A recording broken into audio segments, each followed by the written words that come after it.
오늘부터는 그러니까 우리에게 팔복이라고 알려진 8개의 복, 그죠? 마태복음 5장에 있는 그 말씀을 부활절 전까지 좀 나누려고 합니다. 부활주일 날 전까지 딱 이렇게 한 아마 10번 정도 될 것 같아요. 9번에서 10번 정도의 시간 동안 그 말씀들을 함께 나누려고 합니다. 이 말씀은 예수님께서 제자들을 부르신 다음에 가장 첫 번째로 가르침을 주신 산상수훈의 가장 첫 번째 교훈이기도 합니다. 그래서 우리가 이 말씀을 통해서 제자의 모습들, 그래 하나님의 나라 백성의 모습들이 무엇인가를 한 번 더 좀 깊게 보는 귀한 시간이 되었으면 좋겠습니다. 오늘은 그 첫 번째 시간으로 좀 서론격인 제자입니까라는 제목으로 말씀을 나누도록 하겠습니다. 예수님께서 메시아로서의 사역, 우리가 공생애라고 부르죠. 공생애 사역을 시작하시면서 초반부에 하신 일이 뭐냐면 바로 제자들을 부르시는 일이었습니다. 이것은 사복음서가 동일하게 기록하고 있는 모습이기도 하죠. 예수님께서는 아주 짧은 공생애, 그러니까 추정되기로는 한 3년 정도라고 추정되는 짧은 공생애를 사시고 어떻게 되셔야 돼요? 죽어서 이제 하늘로 가셔야 되잖아요. 그러니까 이 짧은 공생애를 사시고 가시면 그 복음과 그 구원의 생명의 것을 이제 예수님에게 받아서 나누어 주는, 그것을 예수님의 일을 이 세상 가운데 이루어가는 사람들이 필요한 것이죠.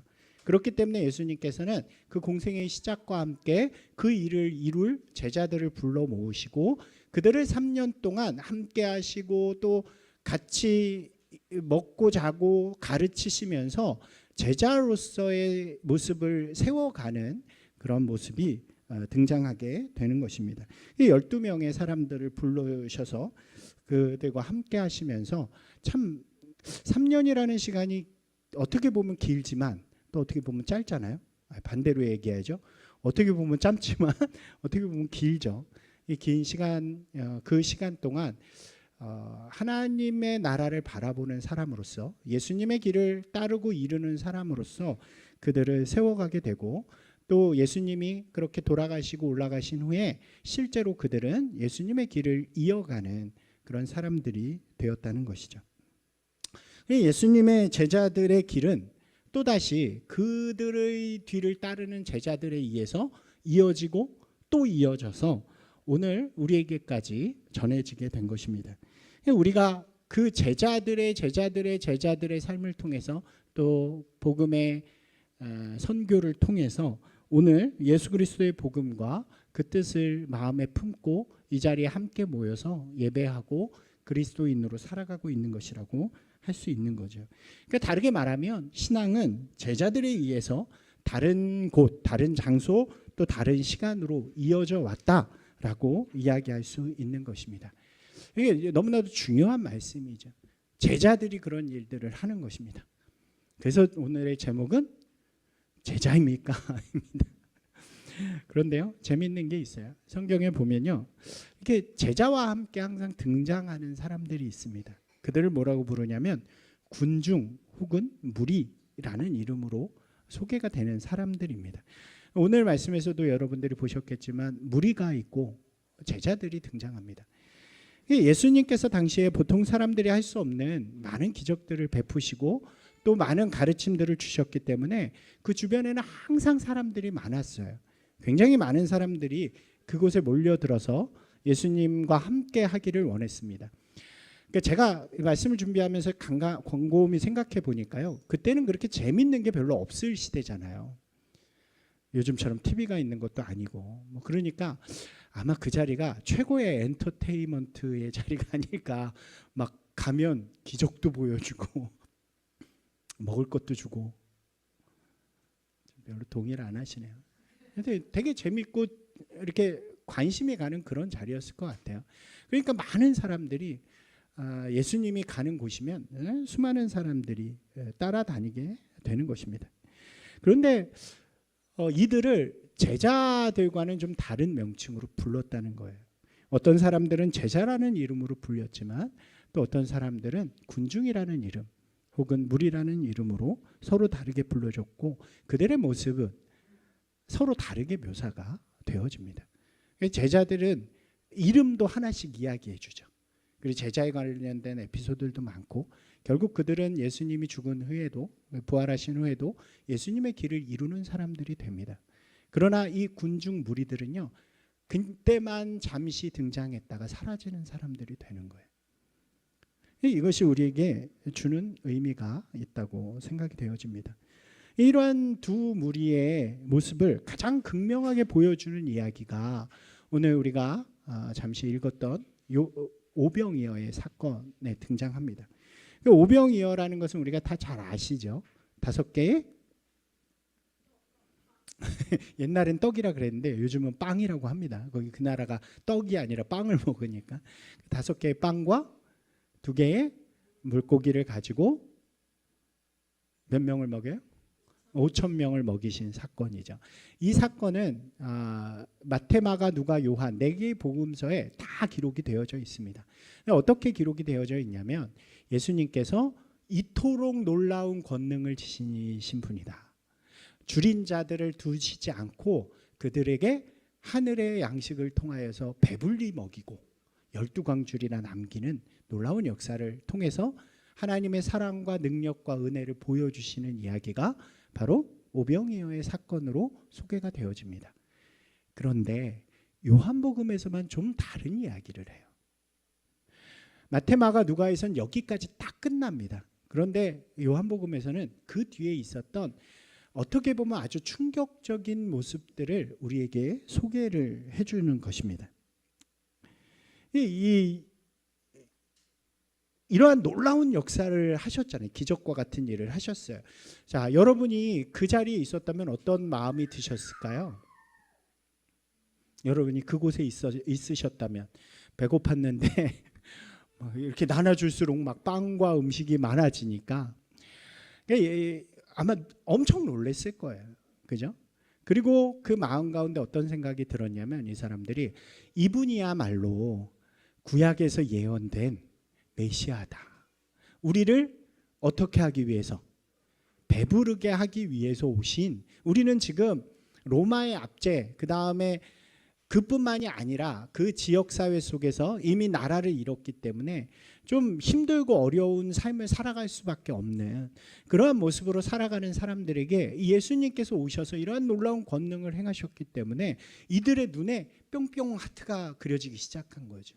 예수님이야말로 메시아다. 그러면서 성경에 보니까 어떻게 되어 있냐면 이들이 예수님을 왕으로 추대했다는 거예요. 저분은 우리의 왕이니까.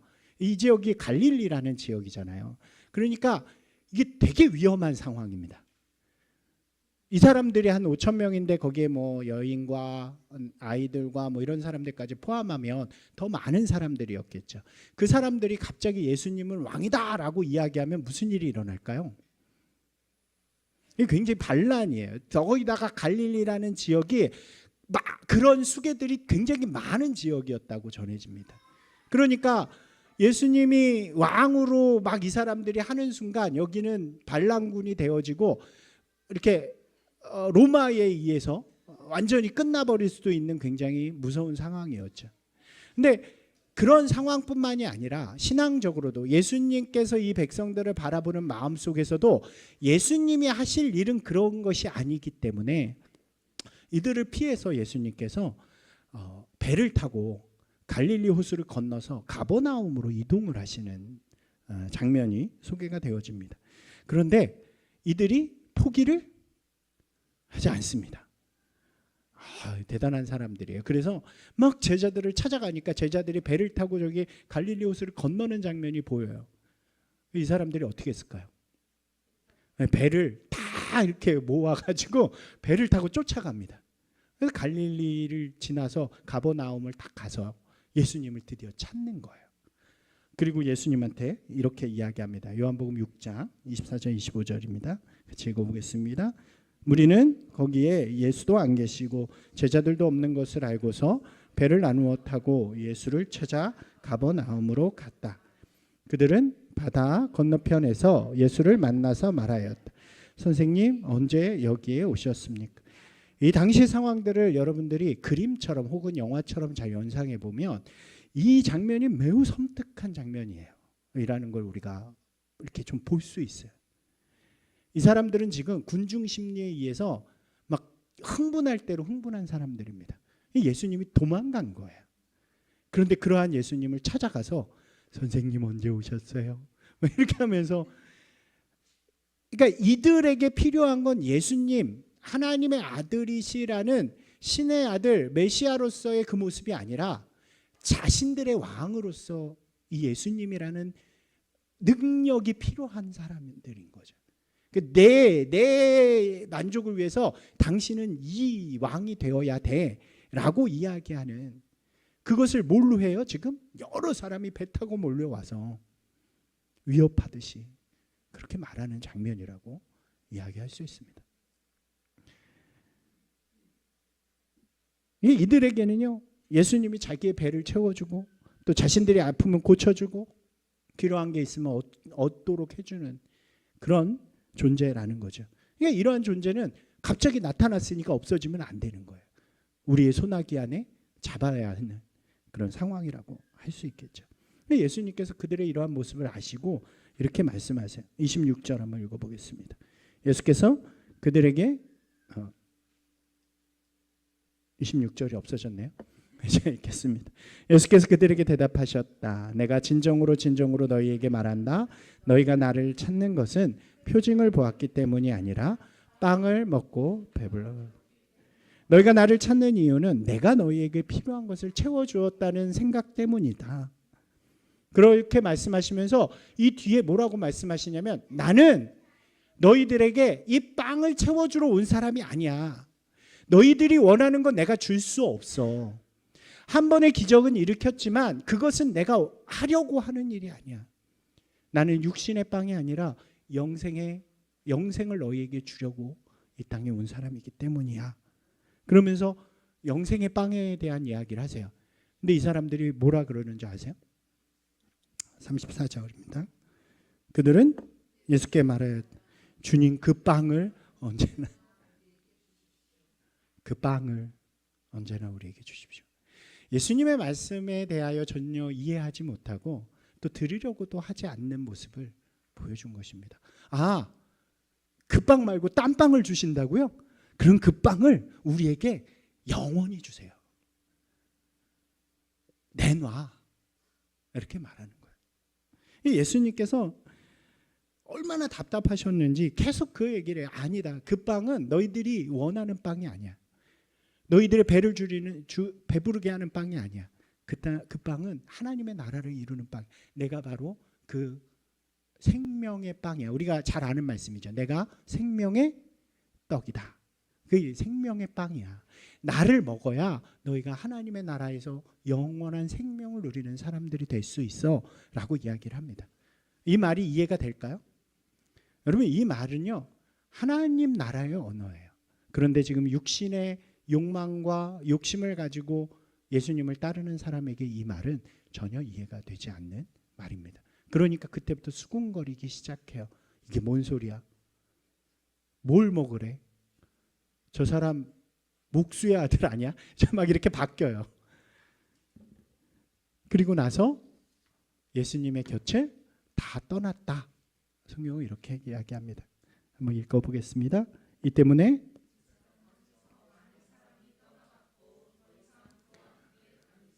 여기 이 제자들은 뭐냐면 12제자가 아니라 이 따르는 사람들이 좀 가깝게 따르는 사람들을 얘기하는데, 모든 사람이 떠나고 이 사람들마저 다 떠났다는 거예요. 그러니까 누구만 남아요? 12제자만 남은 거예요. 이 6장에 있는 오병이어의 이후의 이야기가 진짜 참 묘한 분위기를 가지죠. 오병이어라는 복음서를 대표하는 기적이 일어났어요. 그래서 사람들이 그 기적을 누립니다. 다른 복음서에서는 여기까지만 소개되어졌는데 요한복음에서는 그 뒤에 사람들의 모습들을 소개해 주는 거예요. 어떻게 됐어요? 오히려 그 기적을 경험한 사람들이 자신의 욕망을 더 채워달라고 요구하다가 그 욕망이 채워지지 않는다는 것을 알게 되는 순간 모두 다 그 자리를 떠나가 버리는 그런 일들을 소개해 주죠. 참 충격적인 이야기가 아닌가요? 예수님께서도 굉장히 마음이 아프셨던 것 같아요. 그래서 지금 옆에 누가 남았어요? 12명의 제자만 남았잖아요. 그 제자들한테 이렇게 말씀하십니다. 예수께서 12제자에게 물으시니 너희까지도, 좀 슬프게 읽으셔야 돼요. 너희까지도 나를 떠나려느냐? 우리에게 묻는 질문이기도 한 것 같아요. 그죠? 이 시대도 마찬가지잖아요. 예수님을 따르는 신앙의 자리에 제자들이 있습니다. 그런데 반면에 무리들, 군중들도 늘 있는 거예요. 저마다 다른 이유를 가지고요, 교회에 모여 있는 거죠. 우리 모두가 신앙을 통해서 가지는 기대들이 아마 다 다를 것입니다. 그리고 그 신앙을 가지는 순간 가졌던, 누렸던, 받았던 그 사랑도 다 다를 거예요. 어떤 사람은 성도의 사랑에 의해서, 또 어떤 사람은 내 아픔과 어려움을 해결해 주신 그 주님의 은혜 안에서, 혹은 기적을 경험한 사람들도 있죠. 병이 고쳐졌다든가 문제가 해결되었다든가 그런 놀라운 일이 일어날 수 있습니다. 그래서 신앙을 시작하는 거예요. 그런데 어느 순간인가는 이 예수님의 말씀이 우리 가운데 들릴 때가 있다는 거죠. 나는 네가 기대하는 것을 채워주는 이가 아니야. 당신이 원하고 바라는 것을 들어주는 신이 아니야. 여러분, 그 음성이 들렸을 때 우리는 과연 내 기대가 무너지는 그 자리 속에서도 그 자리를 지킬 수 있는가? 그래도 너 떠나지 않을래? 라고 물으시는 그 예수님의 말씀 가운데 우리가 지킬 수 있는가? 여러분, 그런 사람들을 누구라고 부르냐? 제자라고 부르는 것입니다. 베드로가 이렇게 대답해요. 한번 읽어보겠습니다. 시몬 베드로가 대답하되 주여 영생의 말씀이 주께 있사오니 우리가, 이렇게 말하고 그 곁을 지키는 사람들이 됩니다. 여러분, 한번 생각해 보세요. 이 제자들은 욕망과 욕심이 없었을까요? 기대가 없었을까요? 우리가 성경에서 보는 것처럼 이들 역시 기대를 가지고 있는 사람들이었어요.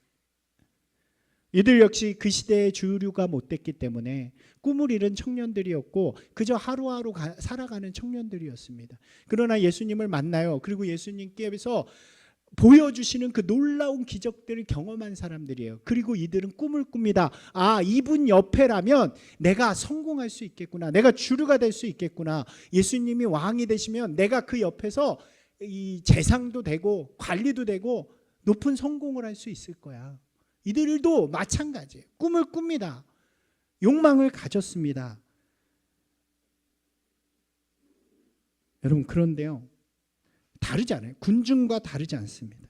그러나 예수님께서 그 기대를 채우지 않는다는 말씀을 전해줬을 때 이들은 떠나지 않았어요. 왜요? 베드로가 이야기합니다. 생명의 말씀이 주께 있어요. 제가 생명의 말씀을 주로부터 받았기 때문입니다. 제가 영생의 말씀을 주로부터 받았기 때문입니다. 라고 이야기하고 있는 거죠. 이들은 주께서 자신들을 부르시고 자신들에게 가르쳐 주시고 보여주셨던 예수 그리스도의 가치, 하나님의 나라를 보고 배우고 동의한 사람들인 거예요. 그 안에 아직 욕망과 욕심들이 있지만, 원하는 기대가 있지만 무리들은 그것만 있는 사람들이기 때문에 그게 사라지면 떠날 수밖에 없는 거예요. 그러나 그 기대와 욕망이 있어도 예수 그리스도께서 나에게 주신 가치와 길과 그 하나님의 나라의 소망이 있을 때, 있기 때문에 비록 내 기대와 내 욕망이 사라질지라도 나는 주님을 바라보면서 끝까지 가겠습니다 라고 고백하는 사람들이 바로 제자들이었다는 거죠. 여러분, 제가요 제자의 정의를 좀 찾아보니까 마데테스라고 하는 헬라어를 쓰더라고요. 이게 어떤 의미인가 봤더니, 우리가 배운다라고, 배우는 사람이라고 표현하면 학생을 이야기하잖아요. 그러니까 학생은 뭐냐면 내가 필요한 것을 선생님에게 선택적으로 배우는 사람들이에요. 무엇을 위해서? 내가 필요하니까. 내가 성공하기 위해서, 내가 무엇인가를 잘하기 위해서, 내가 더 좋은 것을 갖기 위해서, 그러기 위해서 필요한 지식들과 필요한 경험들을 배우는 사람을 학생이라고 부릅니다. 누가 주예요? 네, 학생이에요. 그런데 선생과 스승과 제자는 그런 관계가 아닙니다. 제자, 이 마데테스라고 쓰인 이 단어는 뭐냐면 스승과 스승의 삶과 밀접한 관계를 가지고 스승이 가신 그 길을 이어받는 사람을 이 마데테스라고 부른다는 거예요. 그러니까 여기서는 주가 누가 되는 거예요? 스승이 되는 거죠. 스승이 보여준 그 길에 제자는 동의하는 거예요. 스승이 보여준 그 가치를 마음에 품는 거예요. 그리고 그 길을 내가 스승의 뒤를 따라서 완성해 가고 이루어가는 사람을 제자라고 부른다는 거죠. 여러분, 이 시대에도요, 제자가 있고 학생이 있는 것 같아요. 제자가 있고 무리가 있는 것 같아요. 어떤 사람들은 이 예수 그리스도의 도와 가치와 하나님 나라의 소망을 가지고 그것을 이루기를 도전하면서 살아가는 사람들이 있고, 어떤 사람들은 이 신앙을 통해서 내가 원하는 것을 채우고자 하는 사람들이 있다는 거죠. 여러분, 나쁘지 않습니다. 둘 다 잘못된 건 아닙니다. 그러나 하나님의 역사를 이어주고 이어가도록 만드는 사람은 누구예요? 제자들인 거죠. 그래서 항상 제자들은 소수인 것 같아요. 사랑하는 여러분, 우리는 제자가 되기를 소망합니다. 그래서 우리 다음 세대, 우리 자녀들에게 이 하나님 나라, 예수 그리스도의 소망을 전하는 사람이 되고, 다른 곳에 있는 이들에게 그것을 전할 수 있는 사람들이 되어져야 하는 것입니다. 예수님께서 공생애를 시작하시면서 가장 먼저 하시는 일이 그렇기 때문에 바로 이 예수님의 뜻을 따르는 제자들을 부르신 것입니다. 예수님께서는 학생이 필요한 게 아니라요, 예수님께서는 이 땅 가운데 예수님의 일을 이루어가는, 그것을 이 복음과 생명과 영생을 세상 가운데 전하고 이어갈 제자들이 필요했다는 것입니다. 그리고 그들을 부르시고 뭐를 하냐? 오늘 말씀처럼 영생의 말씀을 심는 일이 필요했다는 거예요. 그게 너무나도 중요한 거죠. 하나님 나라, 예수 그리스도께서 보여주시는 하나님의 나라의 가치를 그들에게 보여주고 그것을 가르치고 그들이 동의할 수 있도록 만드는 작업들이 반드시 필요한 것입니다. 그래서 3년이라는 공생의 시간은요, 어떻게 보면 이 땅 가운데 하나님의 나라의 말씀을 또 기적들을 보이신 시간이기도 하지만, 제가 볼 때 가장 중요한 것은 제자들을 키워내는 일이었다고 생각이 되어집니다. 왜냐하면 그들이 그 가치에 동의하고 가슴 뛰고 또 헌신을 다짐하면서 그것을 세상에 전하는 일을 감당해야 했기 때문입니다. 우리가 아는 것처럼 실제로 그들은 그렇게 했고요, 그것을 위해서 목숨까지도 아끼지 않는 사람들이 된 것입니다. 여러분, 교회에도요, 다양한 사람들이 다양한 목적을 가지고 모인다고 말씀드렸습니다. 여기에 모였다고 해서 우리가 다 예수님의 제자가 될 수는 없을 것입니다. 무리처럼, 군중처럼 그렇게 신앙을 가지는 분들도 참 많이 계시죠. 여러분, 그러나 그런 사람들은 신앙의 위기가 찾아오면 그 자리를 떠날 수 있는 것입니다. 자기가 원하는 기대를 채우지 못할 때, 자기의 삶에 내가 이해하지 못하는 아픔과 어려움이 찾아올 때, 그것에 대한 응답을 받지 못할 때 그 자리를 떠나갈 수밖에 없는 거죠. 예수님의 길을 함께 바라보지 않는다면, 예수님의 가치와 소망을 마음에 품지 않는다면 결국 군중이 될 수밖에 없는 것입니다. 사랑하는 여러분, 여러분은 제자이십니까? 군중이십니까? 군중이 되기 위해서, 제자가 되기 위해서는 영생의 말씀을 품어야죠.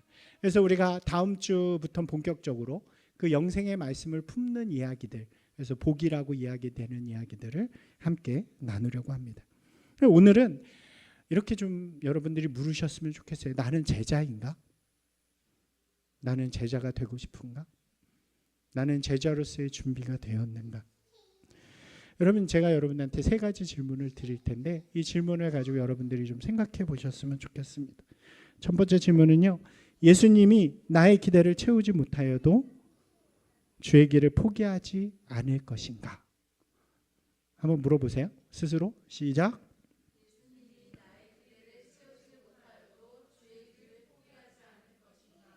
여러분, 이게 말로 있을 때는 쉬워 보이지만요. 실제가 되면 참 어렵습니다. 아무리 기도해도 들어주시지 않는 하나님, 내 삶에 큰 위가 찾아왔는데도 내가 어떻게 해야 될지 모르는 그 순간에 나는 그 주님의 길을 선택할 수 있는가?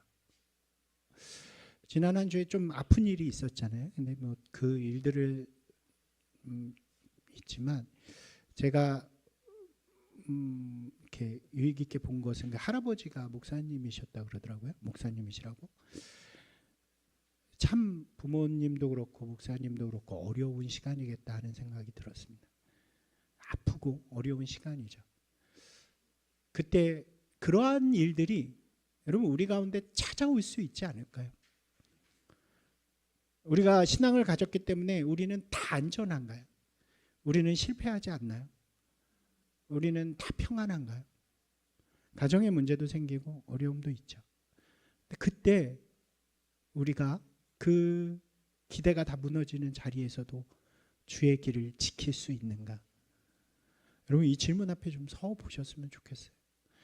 제가 오늘 이 찬양을 어제부터 듣기 시작했는데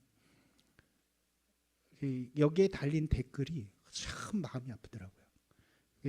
이태원에서 가족을 잃은 사람들, 또 가정의 어려움 속에서 이런 표현이 있어요. 내일 이혼 도장을 찍으러 가는데 자식이 병에 들어서 죽어가는데 그러면서 마지막에 제 마음을 지켜주십시오. 이런 기도들이죠. 참 그래요.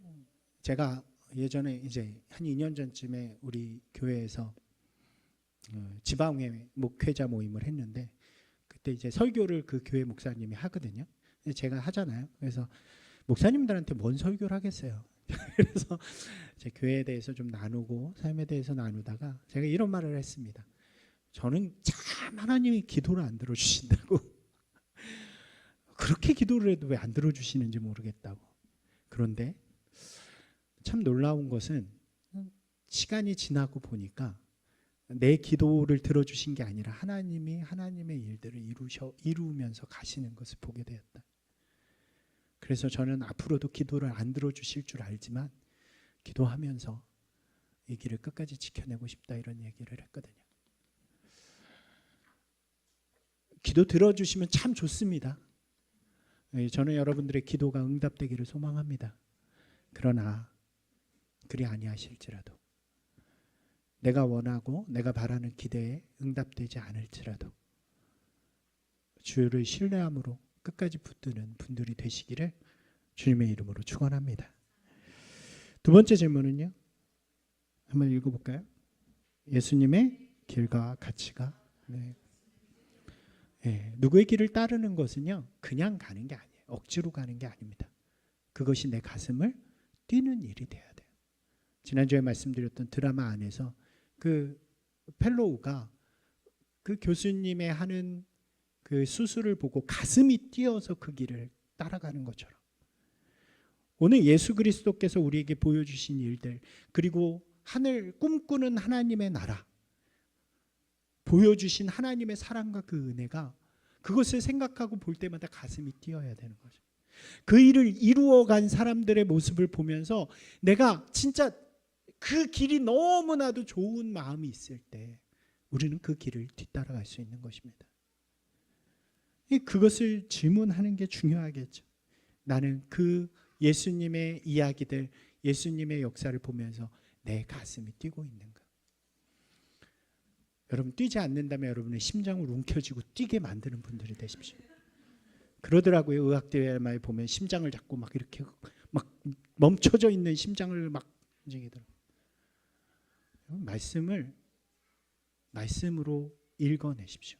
그리고 그 말씀 앞에 주님 앞에 기도하세요. 주님이 말씀이 제 가슴을 심장을 뛰게 하는 말씀이 되길 원합니다. 교회에서 하는 일이, 세상 가운데 신앙의 사람들이 하는 일이 제 가슴을 뛰게 만드는, 그래서 나도 그 길을 뒤따라가고 싶은 자가 되게 하옵소서. 여러분, 그렇게 기도하고 나아갈 때 우리는 제자의 길을 갈 수 있으리라고 생각이 되어집니다. 마지막 질문입니다. 나는 영생의 말씀을, 위에 두 가지가요, 제자가 되는 마음의 준비라고 한다면 마지막 질문은 실제적으로 제자의 길을 걸어가고 있는가에 대한 질문입니다. 여러분, 그럴 때가 있어요. 영 딴짓할 때가 있어요. 제가 이제 사무실에서 쓰려고 뭐라 그러죠? 장 하나를 샀는데 그게 이제 그걸로 온 거예요. 이렇게 조립하는 걸로. 제가 그런 걸 잘합니다. 교만한 마음을 가지고 그냥 했어요. 그랬더니 다 하고 나서 보니까 색깔이 안 맞아요. 하얀색인데 뒷면만 누런색인데 뭐가 잘못됐어요? 앞에 바뀌었죠. 여러분, 그런 일이 일어난다는 거예요. 우리가 예수 그리스도의 길을 따라간다고 하면서 예수 그리스도의 말씀, 예수님을 알아가는 일이 없으면 나는 예수님을 위해 일한다고 생각하지만 오히려 그것이 방해가 될 때가 있는 거예요. 누가 그랬다고요? 바울이요. 자기는 열심을 다해서 했지만 알고 봤더니 예수님을 죽이는, 하나님을 죽이고 방해하는 일을 내가 했다는 것을 깨닫게 되는 거죠. 여러분, 이 시대에도요, 얼마나 그런 사람들이 많은가 몰라요. 예수의 깃발을 들고 신앙의 깃발을 들고 막 나가는데 그게 이 세상에서 예수 그리스도를 가장 핍박하는 일이 되는 모습을 우리가 종종 볼 때가 있는 것입니다. 그렇기 때문에요, 제자가 된다는 것 가장 중요한 것은 그냥 모른 채로 하는 게 아니에요. 그런 말 하잖아요. 모르는데 용감한 게 가장 위험하다. 처음 들어보셨어요? 무식한데 용감한 게 가장. 그러니까 여러분, 우리 이 신앙도 마찬가지입니다. 예수님을 모르고 신앙을 모르는데 열심히 있으면 가장 위험한 거예요. 그러니까 여러분들이 가져야 하는 가장 큰 열심은 뭐예요? 예수님을 알아가는 것입니다. 말씀을 알아가고 그의 나라를 알아가고 그가 가진 가치를 마음에 품는 것이 가장 중요하고, 그 품은 마음으로 여러분들의 삶의 헌신을 해나갈 때 바로 제자로서의 아름다운 일들이 일어나게 되는 거죠. 사랑하는 여러분, 다시 한번 묻습니다. 여러분은 제자입니까? 무리입니까? 아니면 제자가 되고 싶으신 분들입니까? 세 가지 질문을 다시 한번 묻겠습니다. 같이 읽겠습니다. 나는 예수님이 나의 기대를 채우지 못하여도 주의 길을 포기하지 않을 것인가? 예수님의 길과 가치가 나의 가슴을 뛰게 하는가? 나는 영생의 말씀을 알아가고 있는가? 여러분, 이 질문 앞에 오늘 우리가 다시 서서 나는 제자로 살아가고 있는가를 돌아보면서 만약 좀 부족한 부분이 있다면 그때 주님한테 구하시는 분들이 되시길 바랍니다. 그때 간절하게 주님 앞에 나아가면 주님께서 그러한 기도에는 참 응답을 잘해 주세요. 그리고 여러분들을 아름다운 제자로 부르셔서 우리를 통해서 하나님의 나라의 역사를 이루실 줄로 믿습니다. 아멘. 그렇게 우리 모두가 아름다운 제자의 모습으로 다시 한번 나아가는 우리 모두가 되시기를 주님의 이름으로 축원합니다. 우리 함께 기도하겠습니다.